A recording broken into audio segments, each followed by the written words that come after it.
যারা জীবনে সফল হয়, সফল লোকেরা, তারা কখনো কোনো অজুহাত দেয় না বা অজুহাত খোঁজে না। সফল লোকেরা দেখবেন যে এক্সকিউজ দেয় না। এক্সকিউজ আমাদের, এইটা নাই, এটা হয় নাই, ওইটা হয় নাই, আমার ক্যাপিটাল নাই এজন্য ব্যবসা করতে পারি না, আমার মামা খালু নাই এজন্য চাকরি হয় না, দেশে এই সমস্যা এজন্য আমি দাঁড়াতে পারি না। এগুলো কাদের কথা বলেন তো?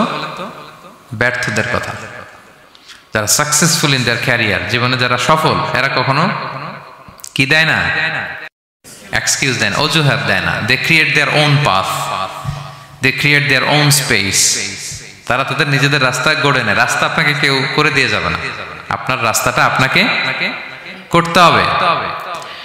তো এই যে অজুহাত দেয় না, সামনে শুধু আগায়, আপনি একটু খেয়াল করে দেখেন, এই যে আমাদের মধ্যে এত হতাশা, এটা নাই ওইটা নাই, এত হতাশা। হতাশ হওয়ার মতো কি ছিল না ইউসুফ আলাইহিস সালামের জীবনে? বলেন, হতাশাগ্রস্ত হওয়ার মতো কি ছিল না? ওনার জীবনে সব ছিল। হতাশ হওয়ার জন্য, হাল ছেড়ে দেওয়ার জন্য যা যা দরকার সব ছিল।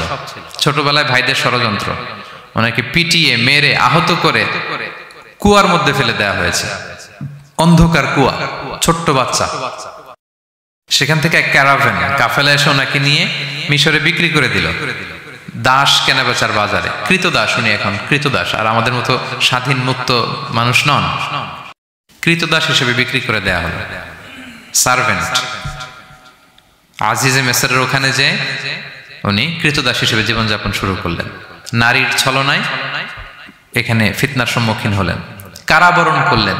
হতাশ হওয়ার মতো কি ছিল না? বলেন, সব ছিল। উনি তো হাল ছেড়ে দিলে, ইউসুফ আলাইহিস সালামের সবার আগে হাল ছেড়ে দেওয়ার কথা ছিল। কুয়ার মধ্যে যখন পড়ছে, খালাস, আমি শেষ, আমার তো জীবনে আর কোনো আলো নাই।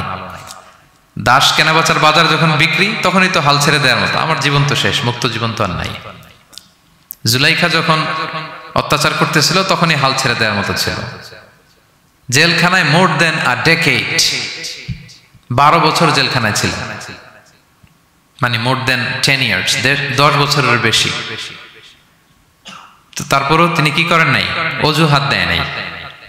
ধৈর্যের সাথে, সাহসিকতার সাথে একটার পর একটা পথ পরিক্রমা তিনি পাড়ি দিয়েছেন।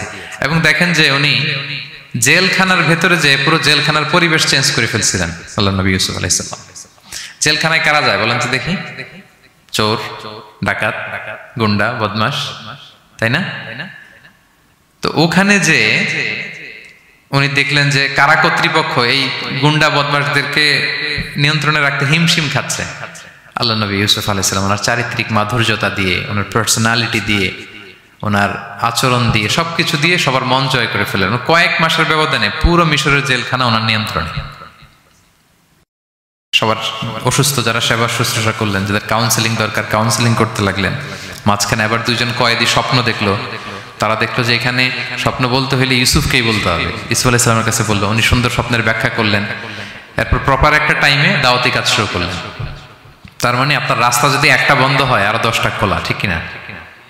একটা দরজা বন্ধ, আল্লাহ তাআলা আরো অনেকগুলো দরজা খুলে দিবেন। One door is closed, many doors are open. আরদুল্লাহি ওয়াসিআ। দাওয়াতি কাজ আপনি করতে চাইলে অনেক জায়গা খোলা আছে। এবং জেলখানা, কারাবরণ, কোনো কিছু দিয়ে আল্লাহ নবী ইউসুফ আলাইহিস সালামকে দমানো যায় না। দমানো গিয়েছে না। যেন সফলরা এগুলো বলেন, আমি তো কারাবরণ করছিলাম, আমি তো 10 বছর ছিলাম না, আমার তো এই সমস্যা। এগুলো সফল লোকদের কথা না।